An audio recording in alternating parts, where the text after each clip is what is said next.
Narito ang Balitang Pinoy TV.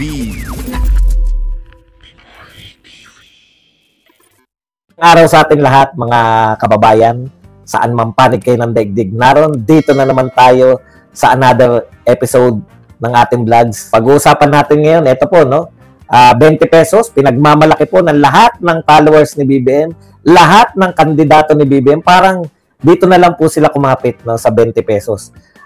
Napakalaking insulto po ito sa lahat ng mga botanteng Pilipino. Kasi ang akala ng mga kandidato ni BBM, mananalo na sila dahil sa 20 pesos na pangako. No? Okay. Opo, pangako po ito. Hindi po ito katuparan. Bakit po pangako? Pangako eh. Simple lang naman po patunayan yan. Di ba? Hindi pa po yan nasasakatuparan, pero nag-aani na po sila ng tagumpay. Kayo po, ganito po ang ginagawa sa mga Pilipino ngayon, no? Inuuto tayo, may mga social media na nag-expose eh. Magkasabwat po itong ating mga media at saka itong ating gobyerno sa pang-uuto sa atin. Ilang araw na po nilang binabalita yung 20 pesos na bigas. Tanong, meron na po ba? Wala pa. Bakit po, kung hindi po yan propaganda na sabuatan ng gobyerno at saka ng media para ipanalo tong kanilang mga kandidato, bakit hindi po sila tumitigil sa 20 pesos na bigas? Wala pa naman pala nagtitinda. Bakit po nila binabanatan si BP Sara, nagsasabi lang naman ng totoo?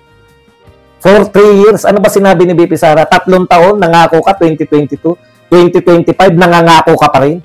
Pangako pa lang po yan. Ngayon po, ito po, hamon ko po sa inyo, wag lang po sa Visayas. No, wag lang po sa Visayas. Tanungin niyo po ang sarili niyo, kasi ito po, direkta na to na panghahamak sa ating utak, no? Ang sinasabi nila Tito Soto nung babae na anak ni Jejo Marbinay, tsaka si Ramon Revilla. Sila pala yung narinig ko eh. Baka meron pang iba nagsasalita sa 20 pesos na bigas. Ang sinasabi nila, no? Ang sinasabi ng mga to, yung 20 pesos na bigas, dyan na sumentro yung kanilang, nagpapasalamat sila, 20 pesos na bigas. Para to sa mamamayan, 20 pesos na bigas, tuwan-tuwa sila. Inuutunin nyo yung mga tao. Bakit? O sige, hamon ko po to sa lahat ng nakikinig. Mapa-BBM, hindi na po kami mangangampanya. Hindi na po ako magsasabi na ito iboto nyo. Iboto nyo po yung mga BBM.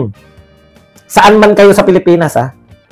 Basta po, kasi sabi nila hindi raw pambubudol to eh. Mali daw po, naninira daw po, crab mentality daw po yung ginagawa ni BP Sara na hinihila pababa. Ito lang po ang ating kasi insultong-insulto na ako eh. Ilang araw na po nilang pinagmamalaki. Pag kayo po, ang sabi po ni BP Sara, binudol tayo dyan sa 20 pesos, papabudol ba uli kayo? Kung may 20 pesos man na ibebenta, baka naman hindi makain ng tao. Yun po, napakasimple lang. Ngayon, pinalalabas nilang sinungaling, pinalalabas po nila sa BP Sara na panay-paninira lang. Wala pa nga kayong binibenta eh. Kaya tama pa po si BP Sara. Ngayon, ang hamon ko, papayag ba kayo?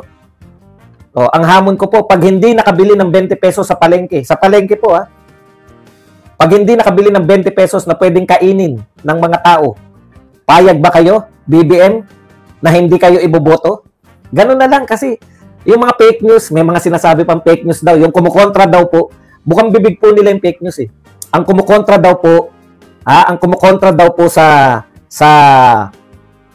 20 pesos ay fake news. Ang dami po nilang sinasabi, magbabasa po tayo. Marami po silang sinasabi tungkol po sa mga kumukontra sa 20 pesos. Ito po ang isa. Ang kumukontra sa 20 pesos ay fake news. Fake news daw yun, yung kumukontra. Di patunayan ninyo. Hindi, wag na. Sila nga, tokis lang yan. Ang sinasabi namin, tokis lang po yung 20 pesos. Sino po magpapatunay kung may 20 pesos o wala? Kayong nakikinig. Pumunta kayo sa palengke, bumili kayo. Pag wala kayong nabili, hindi totoo. Hindi sa palengke bentahan ito. Saan ba kami bumibili ng bigas? Imposible sa SM, mas mahal doon. Sa SM po, pinakamura, 75, 80. Kaya nga, di ba? Sino po ang tama? Ang sinasabi ni BP Sara, nabudol na tayo ng 2022. Pinangako yan, campaign promise. Ngayon, nangangako na naman. Sino po ba ang tama? Si BP Sara o itong mga kandidato na to? Ito sabi ni Anticler, Palacio, pinag-iingat ang publiko versus fake news peddlers ukol sa 20 kilo na bigas. Hindi na po kami magsasalita kung meron o wala. Kayo na. Kayo na mismo, wala nang tokisan. Tokis tayo rin pareho. Si Auntie Claire ang daldal. Kayo na po. Hindi po, ang sinasabi kasi ni BP Sara, kung may 20 pesos man, hindi makakain yan. O kung meron po kayo nabili, di boto nyo. Pag wala kayo nabili, iboto nyo pa rin kung gusto nyo para tuwing eleksyon, niloloko kayo. Ang choice nyo po, ganito. Pag may nabili kayo na 20 pesos na makakain ninyo, iboto nyo. Pag wala kayong nabili, iboto nyo pa rin para lagi po kayong pinaiikot. Ganun ang gusto nyo, di ba? Wala tayong kadala-dala eh. Sa matinong tao po, once is enough. Dapat hindi kayo nadadalawahan. O katulad niyan, 7 pesos na naman na bigas. 7 pesos daw yung bigas. Ni Duterte. Okay, kaso hindi tayo panahon ni Duterte. Nakukuha niyo yung ginagawa nila. Napaikot yung mga BBM supporter eh. Pag umangal sa 20 pesos na bigas, sabihin nyo, si Duterte nga, 7 pesos yung bigas. Una, hindi po 7 pesos ang sinabi ni Duterte. Ikalawa, hindi po si Duterte presidente natin. Di ba? Ganun lang sila eh. Pag merong issue, banatan nyo lang si Duterte. Wala namang problema. Banat lang kay Duterte, di ba? Lahat ng magbabanggit kay Duterte, ngayon po, presidente si BBM. Ano po ang sinasabi na? Inutil kasi yung presidente namin, walang kakayang gumawa. Kaya isisisi na lang namin kay Duterte. Yun po yung ibig sabihin nun, yung pagbanggit nyo ng pagbanggit ng Duterte. Kasi kami naging presidente po si Duterte. Hindi po kami nagbabanggit na, nung panahon ni Pinoy, wala po nun. Makalimutan na nga si Pinoy kagad. Eh. Unang taon pa lang ni Digong, hindi na nababanggit si Pinoy. Eh wala na nga silbi. Ibig sabihin, kaya nila binabanggit si Duterte. Wala silang ginagawa, siraan nila kasi ang ganda ng ginawa ng tao. 20 pesos na bigas, simple lang po yan. O, katulad po nito, pakinggan lang po natin ng konti. Ayan, nariyan na po, lahat na po ng mga kandidato ng bagong alyansa. Sa press conference ng alyansa para sa bagong Pilipinas sa Dagupan City, pinuri ng alyansa senatorial candidates ang 20 pesos rice program. Nakakatawa po, di ba? Pangasinan. Saan sinabi magbebenta ng 20 pesos? Sa Pangasinan ba? Sa Visayas.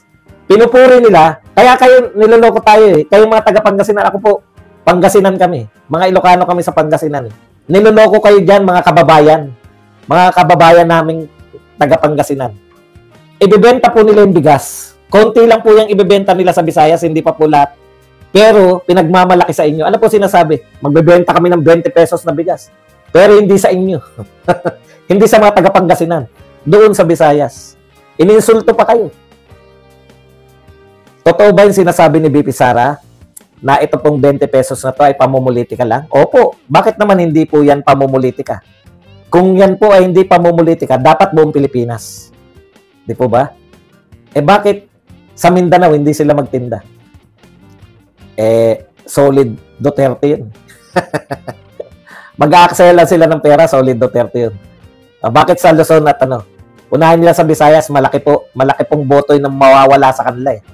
Nakita po nila na yung Visayas, Duterte ang sinisigaw. Mawawala po sa kanila yung boto ng Cebu. Yung pong inaasahan nilang malaking boto sa Kabisayaan, lalo na po sa Cebu, mawawala po yan.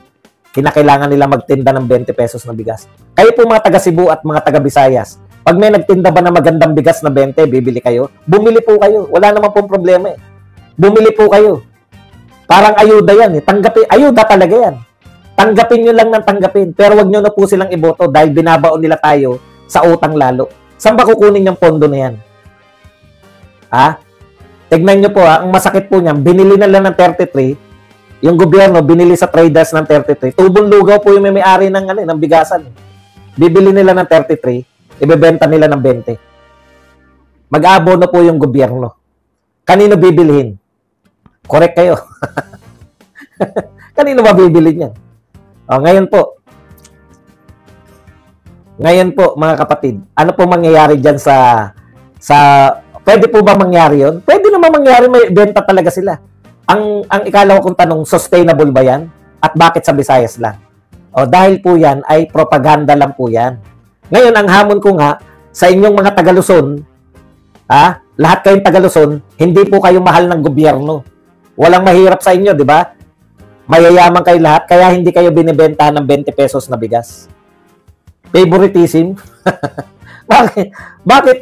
Bakit ang patakaran ng gobyerno may pinipili? Bakit hindi ibenta sa lahat kung may 20 pesos talagang bigas? Kayo bang mga taga Luzon, pinagmamalaki nyo pa? Na magbebenta ng 20 pesos, magbebenta pa lang ha? Magbebenta ng 20 pesos na bigas. Taga Luzon kami. Tuwan-tuwa pa rin kayo. Pero iniinsulto kayo. Ito na nga mga kabalita. Ano na ang masasabi nyo patungkol sa balitang ito?